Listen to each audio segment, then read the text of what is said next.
하나님 말씀 고린도후서 3장 12절 말씀부터 보시겠습니다. 고린도후서 3장 12절입니다.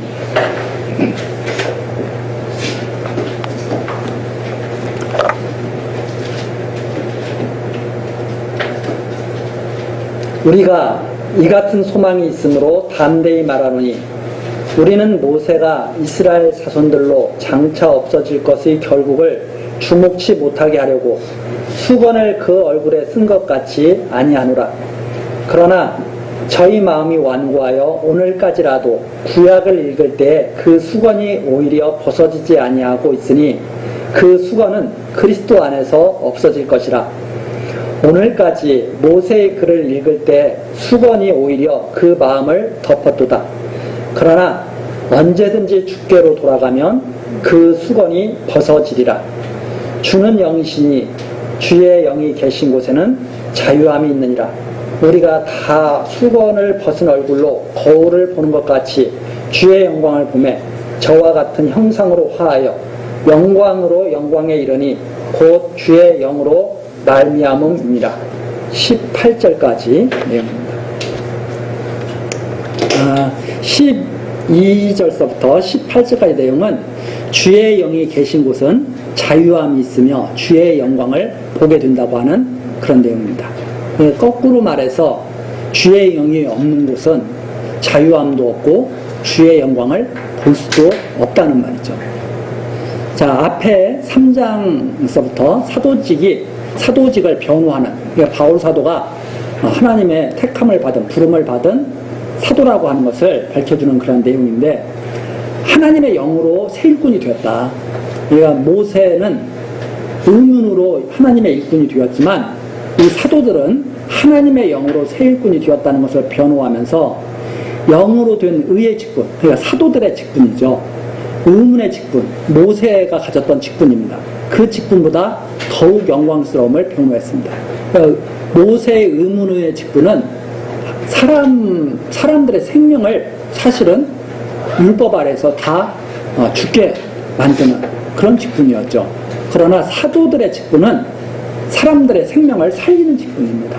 그러니까 죽이고 살리는 직분. 하나님께서 그렇게 이제 각각 맡기셨는데, 12절부터 18절 나오는 처음 내용. 이 같은 소망이 있다. 12절. 우리가 이 같은 소망이 있다. 즉, 의의 직분을 가지고 큰 영광을 본, 그러니까 하나님의 영광을 볼 바로 그런 소망이 있으므로 담대히 말한다. 우리는 모세가 이스라엘 자손들로 장차 없어질 것을 주목치 못하게 하려고 수건을 그 얼굴에 쓴 것 같이 아니하노라. 즉 무슨 말이냐면, 모세는 자기의 영광을 보지 못하도록 자기 얼굴을 보지면 빛이 나니까 의문의 직분을 가지고 딱 내려왔는데 빛이 나는 거예요. 그런데 모세가 그걸 보면 큰일 나겠는 거예요. 왜 그런가 하면 다 죽게 되거든. 율법 아래에서. 그러니까 모세는 이스라엘 백성들이 바로 그 자기의 빛나는 얼굴을 보지 못하고 장차 오실 예수 그리스도를 바라보게 하려고 딱 가렸다 이 말입니다. 수건을. 만일 모세가 율법을 가지고 내려오는데 막 모세의 얼굴에 빛나는 걸 보면 사람들이 야, 이것이 진짜구나 해가지고 그걸 열심히 더 바라볼 거라 이 말이죠. 그래서 모세가 그걸 염려해가지고 보지 못하게 얼굴을 가린 거예요. 영광을 보지 못하도록. 근데 그 영광은 장차 그리스도 안에서 없어질 영광이었습니다. 그러니까 마치 우리가 비유컨대 그것이 달빛이라면 장차 오실 그리스도의 영광은 햇빛과 마찬가지인 거예요. 그러니까 달빛은 햇빛을 받아야 달빛이 있는 거잖아요. 그러니까 그 달빛만은 바라보면 안 되는 거예요. 진짜 빛인 햇빛을 바라보게 하려고 달빛을 가린 거나 마찬가지예요. 그런데 사람들은 그걸 그렇게 받아들이질 않았다 이 말이죠. 그래서 14절입니다. 저희 마음이 완고하여 오늘까지라도 구약을 읽을 때 그 수건이 벗어지지 아니하고 있으니 그 수건은 그리스도 안에서 없어질 것이라. 그리스도를 바라봐야 그 수건이 싹 드디어 없어지고 참빛을 보게 되는데 얼굴을 딱 가리니까 결국은 볼 수 없는 처지가 된 거잖아요. 모세는 그걸 보지 말라고 얼굴을 가리고 진짜 바라볼 것을 바라보라고 했지만 이스라엘 백성들은 그 수건이 벗어지지 않아가지고 저 모세의 저 빛 뒤에 수건 가려진 저 수건 뒤에 빛난 그 얼굴, 그것을 갖다가 따르고 있었다 이 말이죠. 그래서 모세의 글을 읽을 때 수건이 오히려 그 마음을 덮어도다. 모세의 글을 읽으면 수건이 완전히 딱 벗어져가지고 이제 그리스도에게로 와야 되는데, 그러니까 모세, 바로 율법이죠. 이 율법에서 수건이 완전히 쫙 벗어져야 바로 그리스도에게로 오는데,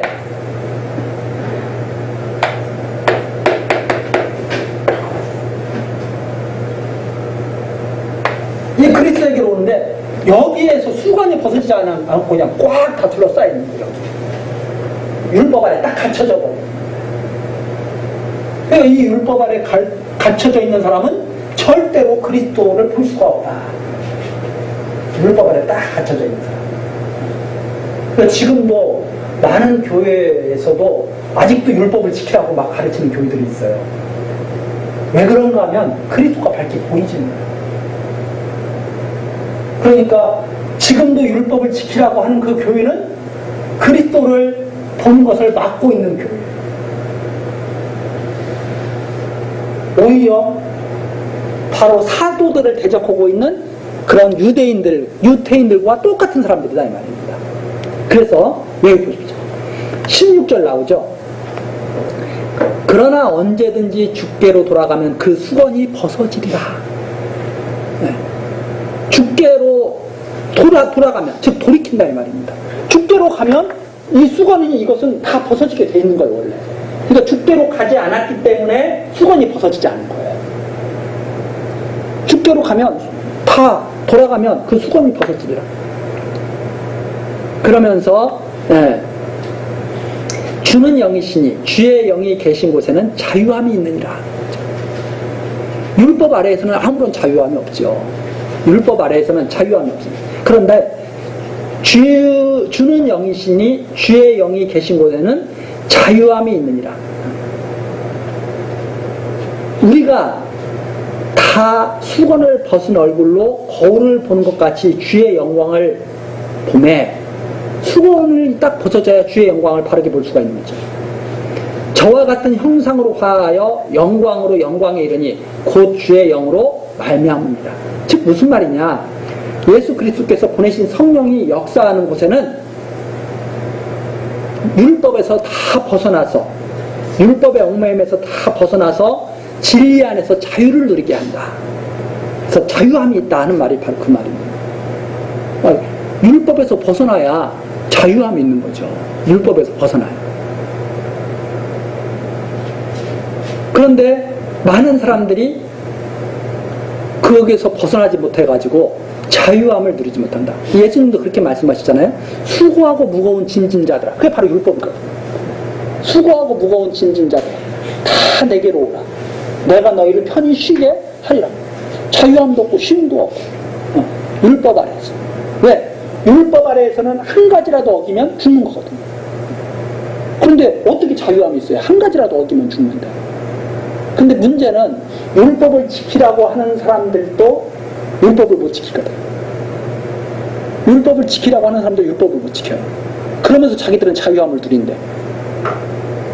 아니, 율법을 못 지키는 사람이 어떻게 자유함을 누려요? 그래서 이건 이제 조금 사회에 대한, 얼마 전에 뭐 음란 소설 썼다고 해서 막 말썽이 됐던 연세대 그 교수 하나가 스스로 목숨을 끊었잖아요. 음란 소설 썼다고 해가지고 이제 재판까지 받아가지고 그 죄인이라는 그 굴레까지 썼다 이 말입니다. 근데 그 교수가 한 말이 있어요. 자기를 정죄한 사람들은, 자기는 음란 소설을 썼는데 자기를 정죄한 사람들은 자기를 정죄하고 밤중에는 눈싸움을 하더라 이 말입니다. 그거 참 기가 막히잖아요. 그러니까 지금 세상 사람들도 그래요. 판사들이 죄인들을 갖다가 심판하죠. 판사들이 죄인을 심판해요. 너 뇌물 얼마 받았어? 너 징역 몇 년?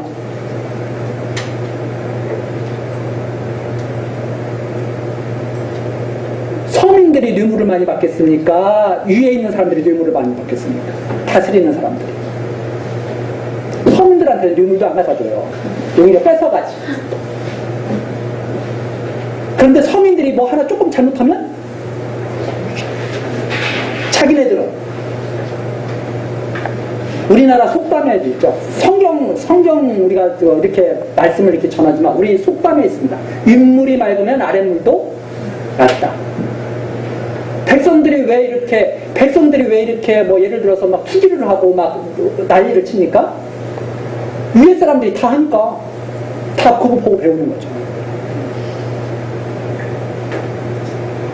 저는 그래서 하나님의 말씀 아니면 위에 사람들한테 신뢰가 없습니다.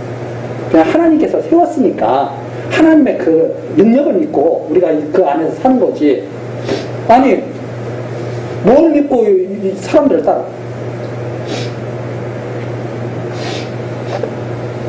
하나님께서 밝히 보여주지 않으면 여기에 매들어가죠. 아니 율법 아래에서 살아날 사람이 누가 있어요? 율법 아래에서 살아날 사람이.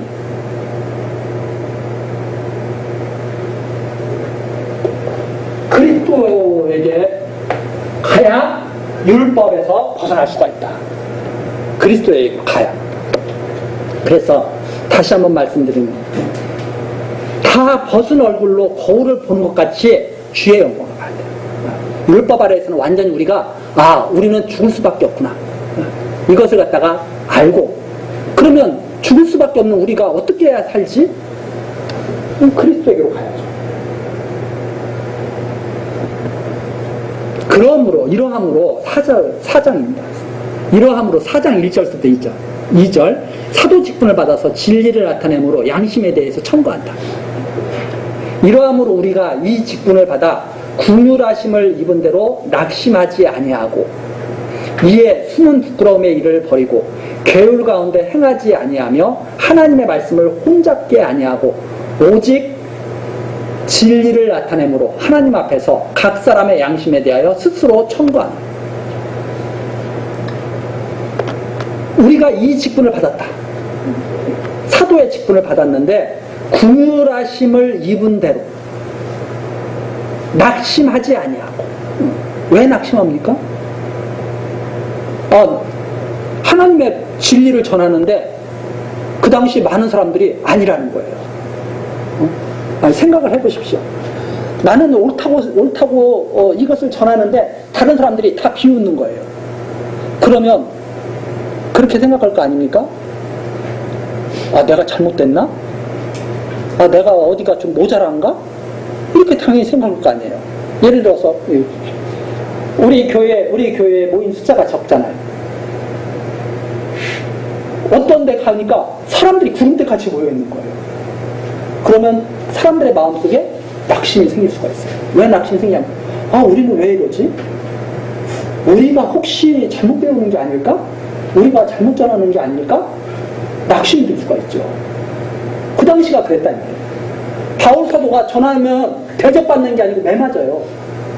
그 당시 당대 학자들이 지금으로 말하자면 박박사들이 세계 유수한 대학교에 나온 박박사들이 바울 사도가 전하는 말을 딱 보고 저거 이단이야. 저거 잘못됐어. 많은 사람들이 비웃어요. 낙심이 되겠어요? 안 되겠어요? 당연히 낙심이 되죠. 그런데 낙심치 아니했다 이 말이에요. 왜 낙심치 아니했느냐? 궁휼하심을 입었기 때문에. 이거 궁휼하심. 이건 궁휼이 있습니까? 없습니까? 이 안에서는 궁휼이 없어요. 한 가지라도 어기면 끝장나는 거예요. 여기는 궁휼하심을 여기는 거예요. 여기에서 죽을 수밖에 없는 사람들이 궁휼하심을 입어서 여기 온 거예요. 그러면 낙심이죠.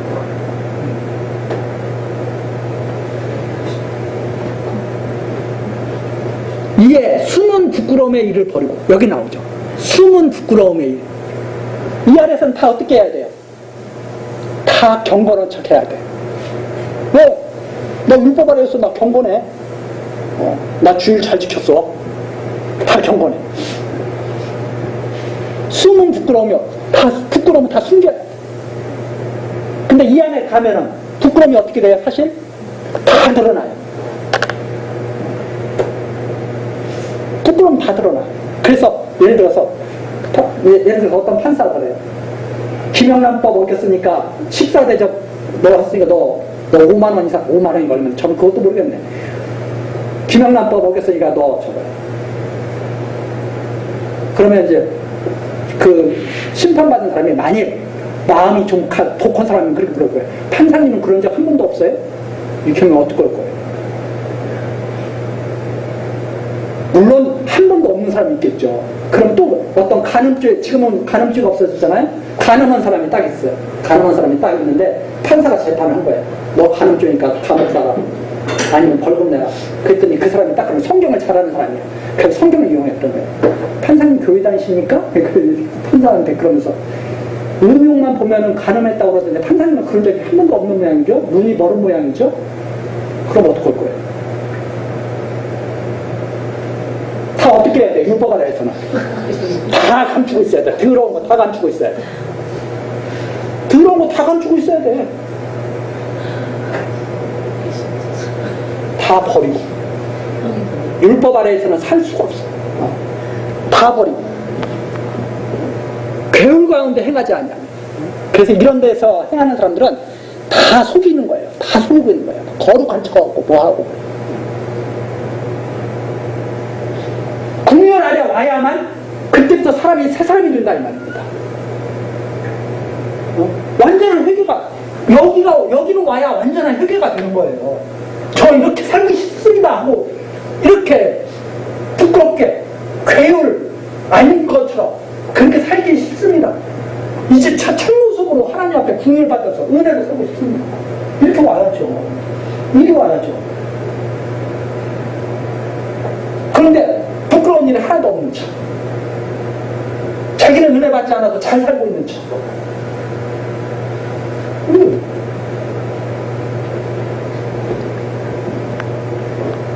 하나님의 말씀을 혼잡게 하냐고. 여기 있으면 하나님의 말씀, 여기서 하면 하나님의 말씀을 혼잡게 하냐고. 하나님의 말씀을 이렇게 해서 이렇게 와야죠. 완전 이게 완전한 하나님의 말씀이 되는 거 아닙니까?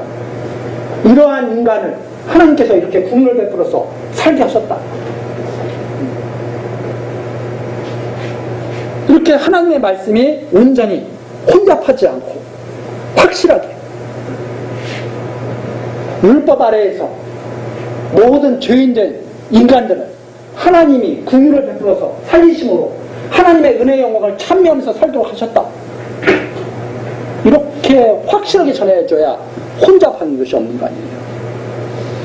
근데 이건 이거처럼 이건 이거대로 전하고 이 아래에서 살면서 긍휼을 입고 살아야 이거야. 말이 돼요?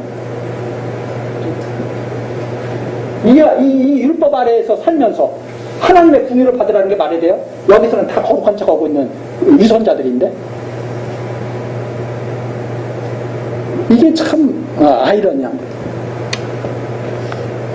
그래서 하나님의 말씀은 처음부터 끝까지가 하나로 꽉 관통을 해야 힘 있는 거예요. 이렇게 쫙 관통을 해요. 장차 율법을 주신 것은 장차 그리스도를 통해서 긍휼을 베푸시려고 하는 하나님의 뜻이 계신 거죠. 여기서 이 율법을 지켜서 의롭게 되라고 하는 하나님의 뜻이 아니라 이걸 지켜서 의롭게 되라는 것이 아니라 율법을 주셔서 그리스도로 인해서 의인이 되라고 하는 뜻이죠. 긍휼을 받아서 의인이 되라고 하는 뜻.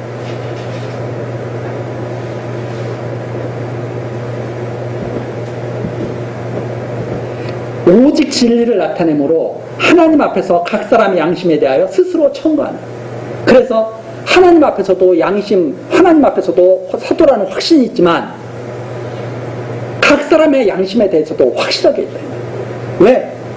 이렇게 괴율하게 살지 않고 나는 율법 아래에서 죄인 중에 죄인이고 교수 중에 교수지만 그리스도로 말미암아서 내가 사도가 됐다고 하는 바울 사도의 고백처럼 그렇게 살고 있으니까. 그래서 우리 사람은 그리스도 안에 가 있지 않으면 모든 사람은 다 똑같은 거예요. 판사에게 심판받는 사람이나 다 죄인인 거예요. 그러나 그리스도 안에 가 있는 사람은 다 의인인 거예요. 이제 왜? 여기서부터는 이제 뒤에도 나오지만 여기서부터는 새 생명이 시작됐으니까. 여기서부터는 새 생명이 시작된 거죠. 이제 다시 시작하는 거예요. 옛 것은 다 버리고 이제는 새 생명이 시작된 거예요. 여기서는 육만 있다면 여기서는 영과 육이 있는 거예요.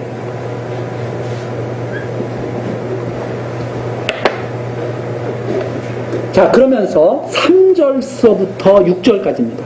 왜 그런데 이렇게 사람들이 복음에 가려져 있느냐? 왜 복음에 가려져 있어가지고 율법 아래서 살면서도 그리스도를 믿는다고 그러고, 왜 그러느냐? 왜 이렇게 혼잡한 말씀을 듣고 그러고 있느냐? 지금 율법 아래에 있는 사람들도 그리스도 믿는다고 막 그러잖아요. 섞여 있잖아요. 막 뒤집박죽. 왜 그렇게 돼 있느냐? 그 이유가 3절서부터 나와 있는 거예요. 만일 우리 복음이 가리웠으면 바울 사도가 지금 전하고 있는 이 사도들이 전하고 있는 이 복음이 가리웠다면 망하는 자들에게 가리운 것이라.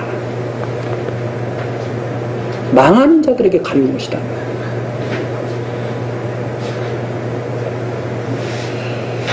이게 참 기있죠. 우리 사도행전에 그 성령께서 복음을 전하게 하실 때 그런 그 대목이 나오죠. 믿기로 작정된 자는 다 믿더라. 작정된 자는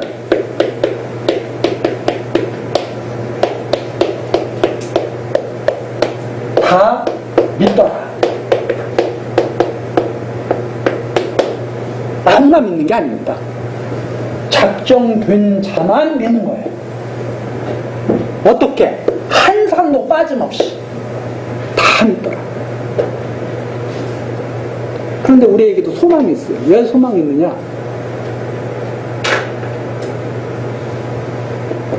어떤 데는 물론 많이 믿는 사람도 있지만 어떤 데는 그렇게 많이 믿지를 못한대요. 그러니까 숫자에 달린 게 아니다 이 말입니다. 숫자가 적어도 작정된 자는 다 믿게 되고, 숫자가 많은 곳도 물론 있지만 그러나 대부분은 숫자가 많은 곳은 조금 생각을 잘 해봐야 돼요. 왜? 성경에 보면 숫자가 그렇게 다 많지는 않거든. 남은 자라고 했을 때 우리가 성경에 보면 남은 자 사상이 있습니다. 남은 자라고 했을 때 남은 자들은 많은 수를 말하는 게 아닙니다. 많은 수 중에 적은 남은 자예요. 그래서 예수님도 뭐라고 그러냐면 좁은 길로 가라. 그 좁은 길로 가라는 것이 여러 가지 의미가 물론 내포되어 있겠죠. 그러나 거기에 보면 다니는 사람이 대로에는 다니는 사람이 많은 거예요. 좁은 길에는 다니는 사람이 적은 거예요. 예수님을 따라가는 것이 그렇게 세상 사람들이 다 따라갈 만큼 그렇게 넓지는 않다고 하는 것을 갖다가 우리들이 추측해보죠. 만일 다시 한번 보겠습니다. 우리 복음이 가리웠으면 망하는 자들에게 가리운 것이라. 그러면 하나님의 능력이 부족하신 걸까요? 왜 망하는 자들에게 왜 좀 듣도록 해서 망하지 않도록 하시지 왜 그대로 두실까요? 우리 교회학교에서 오전 시간에 그걸 정리했습니다. 하나님의 능력을 보이시는 거예요. 하나님의 영광을 보이시는 거예요. 아무나 믿는 것이 아니라 하나님께서 작정됩니다. 그래야 사람의 뜻으로 서는 것이 아니라 하나님의 뜻이 서는 거잖아요. 하나님의 뜻대로 돼야지. 사람이 원대로 됩니까? 로마서에도 나오잖아요. 사람의 원대로 되는 것이 아니라 하나님의 뜻대로 되는 것이다. 작정되죠. 그래서 바울 사도가 단호하게 말합니다. 바울 사도가 전했어요. 물론 바울 사도가 뒤에 보면 언변도 조금 부족하고 생김새도 조금 사람들한테 그렇게 호감적인 그런 생김새는 아니었던 것 같아요. 몸에 가시가 있다고 그랬어요. 그러니까 사람들이 봤을 때 아유 저 사도가 우리가 보통 하나님의 말씀을 받은 사도면 우리 영화 같은 데 보면 예를 들어서 모세, 뭐, 10개 이런 거 보면 주인공이 멋있어요? 볼품 없어요? 다 멋있잖아요.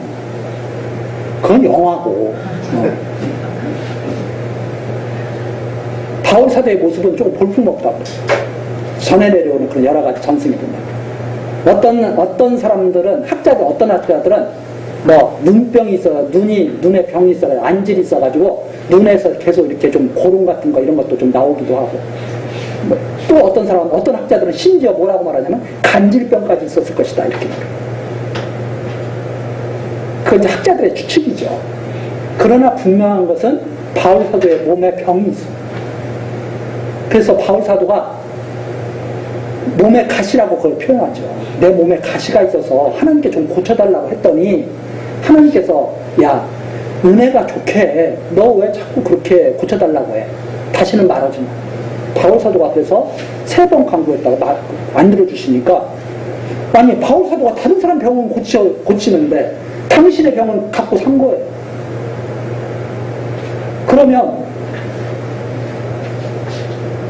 여기서도 제가 아주 훨씬 목소리도 더 들으면 천사의 목소리 같고 생김새를 보면 한눈에 반할 것 같고 키도 훨씬 185 막 이렇게 되고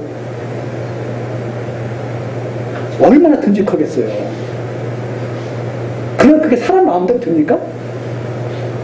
사람 마음대로 안 되는 거예요. 아니 누가 찾고 싶어서 키가 작게 태어났어요? 누가 못생기고 싶어서 못생기게 태어났어요? 하나님께서 왜 만들어 놓으시면 어떡하라고? 왜 그렇게 만들어 놓으셨느냐? 하나님의 영광을 나타낼 거예요. 바울 사도를 갖다가 왜 그런 바울 사도를 쓰셨냐 이 말입니다. 바울 사도의 영광이 아니라 하나님의 영광을 보이려고. 근데 그 하나님의 영광을 보지 못하는 사람들은 바울 사도의 모습만 이렇게 보고 있는 거예요. 바울 사도가 아픈 것만 보고 있는 거예요. 그래서 그러는 거죠. 사도라는 자가 저거 수상해. 아니 어떻게 저런 몸으로 하나님이 쓰시지? 이렇게 생각합니다. 그게 바로 우리 얼마 전에 했던 욥기에서도 드러나는 거예요. 욥이 망하니까 하나님 믿는 자가 아닌 것 같은데 저가 주인인 것 같은데 그래서 많은 세상 사람들이 아니죠. 어떤 큰 교회에서는 그러는 거예요. 못 살면 하나님께 복 받은 자예요? 아직 못 받은 자예요? 하나님께 복 받았는데 왜 이렇게 못 사느냐 이거야. 나를 봐라 이거야. 나를 봐라. 우리 교회를 봐라 이거야. 이렇게 부흥하고 우리 교회 장로들 봐라 이 말이죠. 다 갑부들이고 그런데 얼마나 위험한 얘기입니까? 기가 막힌 얘기 아니에요? 그럼 뭐 갑부들이 다 장로 됐으니까 다 복 받은 사람들이고 갑부가 아니어가지고 돈 쓸 수 없어서 장로가 못됐으니까 복을 못 받은 사람들이고 그렇습니까? 말이 안 되는 소리잖아요. 그런데 가면은 사람들이 다 혹해. 왜 혹해요? 하나님 믿으면 저렇게 다 잘 된다고 하니까. 다 부자로 살고 건강하다고 하니까. 그래서 제가 계속 물어보는 거예요. 그러면 바울 사도가 건강하지 않았으니까 사도가 아닙니까? 그 당시 사람들이 그렇게 생각한 사람들이 있었다는 말이에요. 그런데 바울 사도는 아니라는 거예요. 왜 그렇게 하셨느냐? 내 영광이 아니라 하나님의 영광을 나타내기 위해서. 그런 자기를 들어서 쓰셨다는 겁니다. 형편없는 자기를 들어서 쓰셨다는 겁니다. 그게 바로 괴유란 사람이 아니에요. 근데 대부분 괴유란 사람들은 그런 거예요. 내가 이 정도 되니까 하나님이 날 쓰셨다는 거예요. 여러분, 내가 신앙이 좋으니까 나를 목사로 세웠지. 계속 그러는 막 소리를 하는 거예요. 상당히 위험한 소리입니다. 바울이 신앙이 좋아서 사도가 됐습니까? 아니요. 교인을 핍박했던 자를 사도로 세우셨잖아요. 근데 매일 신앙의 가게 운운하면서 하나님 피줄 따라서 세우시는 거 아니에요. 영을 따라 세우시는 거지. 그래서 말씀을 혼잡하게 하면 사람의 거기에 조건이 항상 들어가 있어요. 조건. 말씀을 혼잡하게 하세요. 여러분이 그렇게 한다면 하나님 그렇게 하실 것입니다. 천만의 말씀이에요. 하나님의 뜻대로 여러분이 그렇게 될 겁니다. 분명하게 알고 있어야 됩니다. 내가 어떤 조건을 가지면 하나님이 나를 어떻게 하시는 것이 아니라 하나님의 뜻이 나를 만드는 거예요. 조건이 아니라. 하나님의 뜻이 나를 만드는 것이에요. 마찬가지입니다. 우리 모든 삶도 다 마찬가지예요. 그래서 저는 믿는 것이 미국과 일본과 우리나라가 잘하면 북한이 잘하고 이렇게 생각하지 않습니다. 저는 근본적으로. 하나님의 뜻이 있으면 미국과 일본과 우리나라가 잘 북한을 갖다가 다스릴 수가 있을 거예요. 전쟁이 안 날 거예요. 그렇게 생각하는 것이 한단어지. 우리들의 열심히 있어야 하나님이 전쟁에 안 나가야 합니까? 하나님의 뜻이 먼저예요. 그걸 작정. 예정. 그러니까 하나님의 작정과 예정을 믿지 않는 사람들은 하나님께서 율법을 주실 때 그리스도를 갖다가 보내실 것을 벌써 작정하셨다는 사실을 믿지 않는 자들이에요.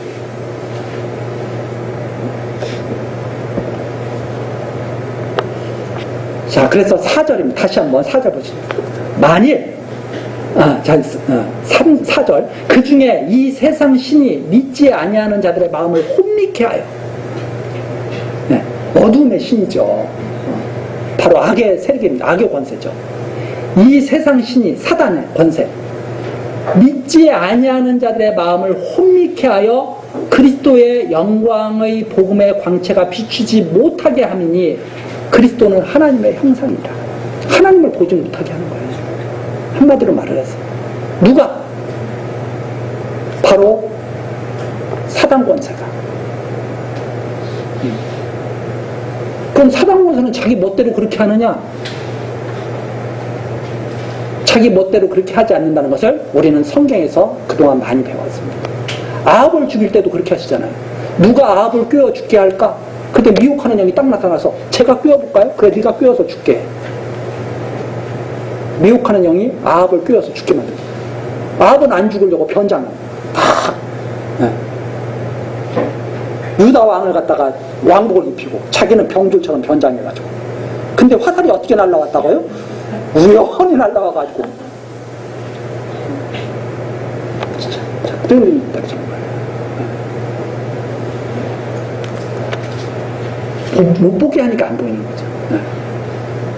그럼 반대로 우리가 믿고 싶어서 믿겠습니까? 작정됐기 때문에 믿는 거예요. 작정됐기 때문에. 이것을 아는 자들이 긍휼을 입은 자들이다, 이 말이에요. 하나님의 긍휼이 아니면 어떻게 그걸 알겠어요?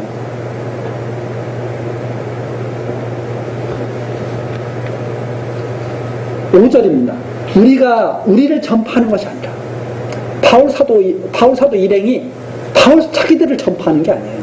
그럼 뭘 전파하는 거냐? 오직 그리스도 예수의 주 되신 것과 예수가 그리스도라는 사실, 하나님의 아들이라는 사실, 또 예수를 위하여 우리가 너희의 종된 것을 전파합니다. 그리고 또 그 예수의 그 복음을 위해서 예수 그리스도의 부르심을 받고 특정함을 입어서 사도로 지금 이 복음을 전하고 있는 것, 이것을 전하고 있는 거죠. 6절입니다. 어두운 데서 빛이 비추리라 하시던 그 하나님께서, 창세기 하나님이 그러셨잖아요. 빛이 있으라. 창세기 처음 1장 3절인가요? 빛이 있으라. 그러니까 뭐가 있어요? 빛이 쫙 비추잖아요. 그 어두움이 쫙 없어지죠. 그 하나님께서 그 예수 그리스도의 얼굴에 있는 하나님의 영광을 아는 빛을 우리 마음에 비추셨습니다. 빛이 있으라 하니까 쫙 비치잖아요. 지금 믿는 자들도 빛이 있으라, 예수 그리스도의 영광이 있으라고 쫙 보여주니까 아무에게나 보이는 게 아니라, 그러니까 바울 사도가 몸에 병이 있고 말은 조금 아볼로보다 조금 어눌해도 다 들을 자는 듣게 돼요. 왜? 바울 사도가 빛을 비추는 게 아니라 처음 이 세상을 만들 때 빛이 있으라 하신 그 하나님께서 빛을 비추라 하시니까. 그렇게 바울 사도가 담대하게 지금 전하는 겁니다.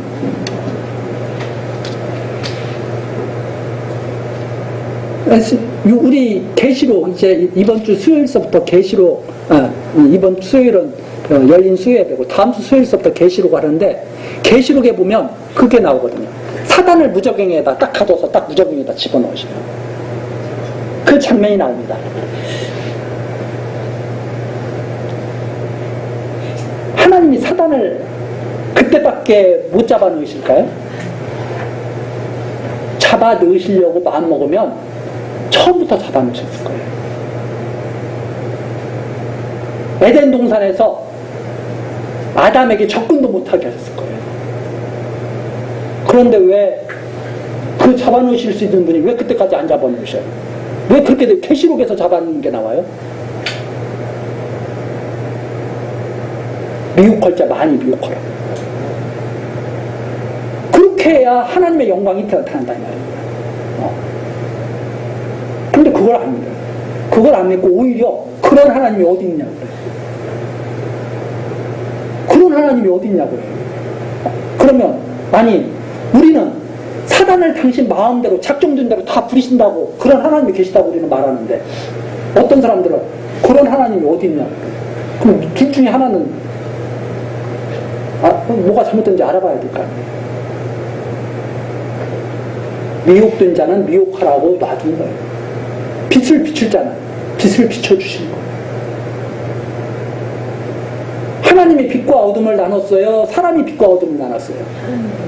창세기 나오잖아요. 빛과 어둠을 하나님이 나누셨다고. 빛이 있으라 하셔가지고 하나님의 권능을 보여주시려고. 근데 그 말 듣기를 다 싫어요. 왜 싫어하느냐? 자기들 혼자 다 해결할 수 있다는 거죠.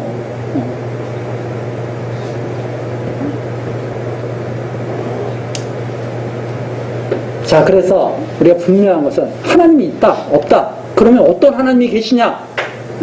있다, 없다 해서 확 갈라지고 있으면 어떤 하나님이 계시냐? 그래서 확 갈라지고 이런 하나님이냐, 저런 하나님이냐? 욥의 하나님이냐? 욥의 친구들이 믿던 하나님이냐? 확 갈라지고 7절입니다. 이제 7절서부터 15절까지가 보배를 질그릇에 갖고 환난 중에서 복음을 전하는 목적. 왜 복음을 이 질그릇에 담아주셨느냐 이 말입니다. 우리가 이 보배를 질그릇에 가졌으니 이는 능력의 힘이 큰 것이 하나님께 있고 우리에게 있지 아니함을 알게 하려 함이라. 왜 바울 사도와 같은 사람에게 이런 복음 진리를 담아주셨을까? 계속 똑같은 말씀을 하고 계신 거잖아요. 바울 사도에게 능력이 있는 것이 아니라 하나님께 능력이 있다는 것을 알게 하시라.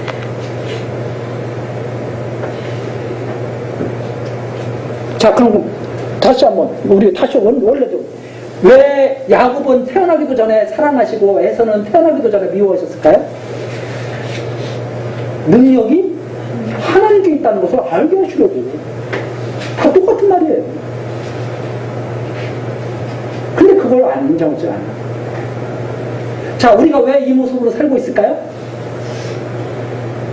왜 지금 각자 이렇게 지금 이 형편대로 살고 있을까요? 사람에게 능력이 있는 것이 아니라 하나님께 능력이 있다는 것을 알게 하시려고. 근데 많은 사람들은 지금 이 각자 지금 형편대로 살고 있는 것을 무엇 때문이라고 생각해요? 자기 능력 때문에 그렇게 살고 있다고 생각해요. 그걸 지금 성경은 다 부인하는 거예요.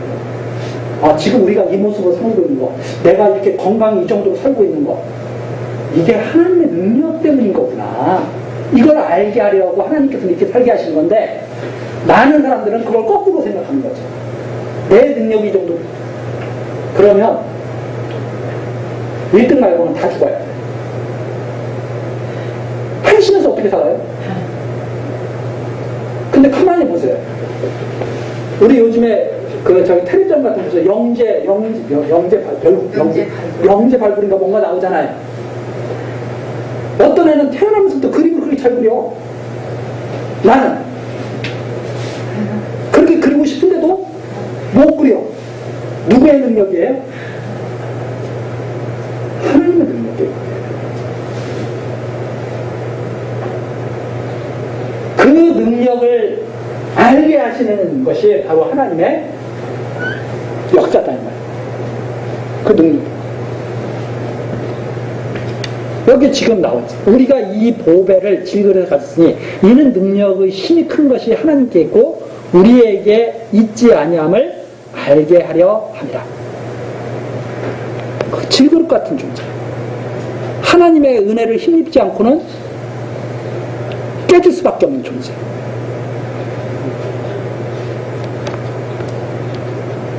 그래서 왜 좀 좋은 그릇에 담아주시지? 바울 사도를 좀 좋게 만들어가지고 금그릇으로 만들어가지고 거기다 보화를 담아주시지? 왜 질그릇에다 담아주셨느냐? 그 질그릇 자체의 능력이 있는 것이 아니라 그 보화의 능력이 있다는 것을 알게 하셔야 됩니다. 자, 그럼 우리가 육체를 가지고 있고 영이 있어요. 우리 사람이 육체가 있고 영이 있어요. 이 육체는 뭘까요? 영을 담고 있는 그릇과 같은 거예요. 그러면 진짜 소중한 것은 육체겠어요? 그 안에 있는 영이겠어요? 그 안에 있는 영이에요. 근데 사람들은 뭘 갖고 와요? 그래서 다래미질을 피듯이 막 피다 보니까 육체가 이상해지는데 나이가 들으면 결국 그 육체가 어떻게 돼요? 다 썩어. 다 그래. 그러면 이 안에 보화가 없는 사람들은 어떻게 되겠어요? 그 육체가 썩으면.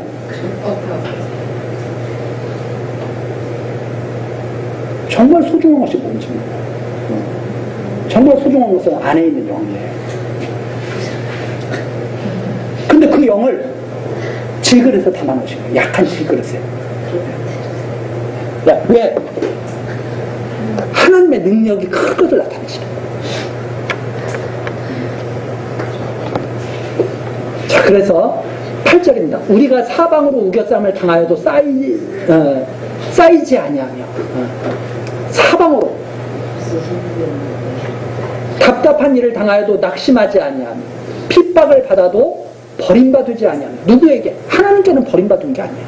우리가 세상에서 핍박을 받는다고 해도 하나님께 버림을 당한 것은 아니에요. 거꾸로 트림을 당하여도 망하지 아니하고 이 세상에서 좀 거꾸로 적었다고 하더라도 그게 망한 게 아니에요.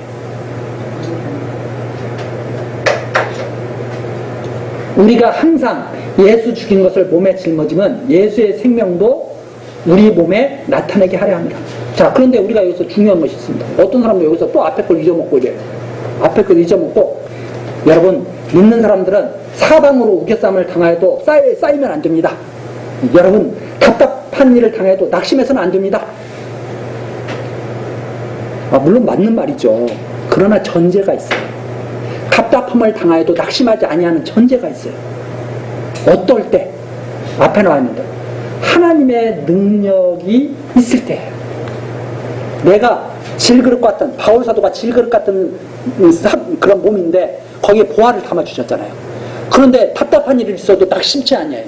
왜 그런가 하면 하나님의 능력이 있기 때문에 그 안에. 하나님의 능력이 없으면 답답한 일을 당하면 낙심하게 되죠. 그러니까 하나님의 능력이 있다는 전제예요. 그래서 여러분, 하나님의 능력이 여러분 안에 있으면 아무리 답답한 일을 당해도 낙심하지 않고 이겨낼 겁니다. 이게 맞는 말이지. 여러분, 믿는 자가 자기가 믿는지 하나님이 믿게 하신 건지 어떻게 알아요? 하나님이 믿게 하신 자는 정확히 말해서 절대로 뿔뿔어진다고 해도 망하는 게 아닙니다. 하나님의 능력으로 하나님의 자녀된 자는 절대로 핍박을 받아도 버림받지 않습니다. 이렇게 전해줍니다. 그래서 믿는 자니까 이렇게 해야 된다. 물론 맞는 말이지만 잘못하면 오해를 살 수 있는 말이에요. 하나님의 능력이 있으면 그렇게 될 거예요. 그래서 제가 계속 말하는 것이 하나님께 구별하심을 받았다면, 하나님의 은혜가 우리에게 있다면 우리는 결코 망하지 않고 잘 될 겁니다. 지금은 비록 형편없는 것 같아도 이게 끝이 아닙니다. 반드시 가나안 땅에 도달할 것입니다. 그리고 전해주는 거예요. 그래서 사도 바울이 그랬죠. 우리가 항상 예수 죽인 것을 몸에 짊어진, 즉 십자가의 흔적입니다. 예수님께서 많은 고난을 당하시고 십자가에서 죽으셨잖아요. 세상 살아가면서 사도도 지금 그런 일을 당하고 있는 거예요. 예수의 생명도 우리 몸에 나타내게 하려 합니다. 우리 산자가 항상 예수를 위하여 죽음에 넘기면 예수의 생명이 또한 우리 죽을 육체에 나타내게 하려 함이라. 이죠. 그런즉 사망은 우리 안에서 역사하고 생명은 너희 안에서 합니다. 즉 사망, 이 복음 전하면서 계속 죽을 고비를 넘기는 그런 사도의 모습이죠. 그 우리 안에서 계속 역사하는 거예요. 사도 안에서.